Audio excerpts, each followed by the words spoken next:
Drugs and young people in the UK, understanding the trends, the risks, and the changing landscape of harm among young people across the country.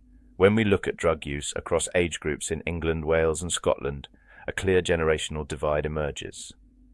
Older cohorts continue to show higher rates of substance use, while younger populations are reporting significantly lower levels of drug consumption. This is not simply a statistical quirk. It reflects a genuine shift in how young people relate to substances. The picture becomes more complex when we examine gender-specific vulnerabilities. Girls face higher rates of certain harmful behaviors and exploitation, while boys are exposed to different patterns of risk. Understanding these gendered dimensions is important for developing targeted interventions. Here is the central paradox. General drug use among young people in England and Wales has actually declined in recent years, yet at the same time, harm indicators are rising. Drug-related mortality, hospital presentations, and school exclusions are all increasing. Fewer young people are using drugs, but those who do are experiencing more severe consequences. This creates two overlapping public health narratives. On one side, we have the aging cohort, long-term users facing accumulated health consequences.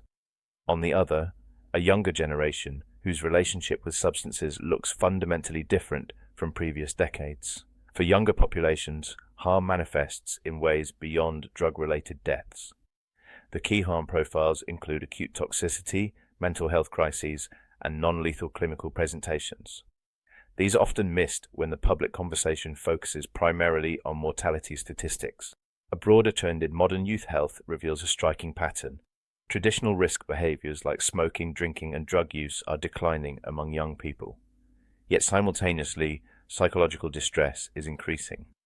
This is not what we might expect if substances were the primary driver of youth harm. The data on mental health is particularly concerning.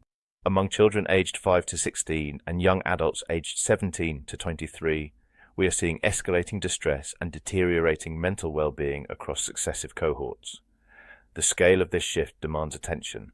This raises a critical question. If distress among young people is increasing, why is there no corresponding rise in early adolescent drug use? Perhaps we need to reconsider how we think about substances as a coping mechanism and look at what has actually replaced them. One answer lies in digital culture and social permanence. Visible drunkenness is now recordable, shareable, and permanent. Social media has fundamentally altered the behavioral economics of intoxication. The social cost of being seen intoxicated has risen dramatically, changing how young people make decisions about substance use. The result is a shift in how stress is processed. Where previous generations externalized distress through substances, today's young people increasingly internalize it.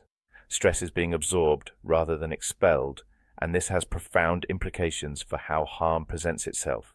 New channels of distress absorption have emerged, divided broadly into two categories. Digital and screen-based channels include social media dependency, gaming, and online behaviors. Physical and internal channels include self-harm, eating disorders, and anxiety-related conditions. These represent a redistribution of harm, not its elimination. It is tempting to reach for simple narratives, but we must resist oversimplifying these issues. The youth crisis cannot be reduced to a single cause, whether that is phones, drugs, or parenting. The reality is far more nuanced, and our responses must reflect that complexity. The harm among young people has not disappeared. It has changed in its expression. Their struggles are real, but they look different from what previous generations experienced. Recognizing this shift is the first step toward more effective support. Thank you for watching. This presentation was produced for educational purposes. All content is based on publicly available research and epidemiological data.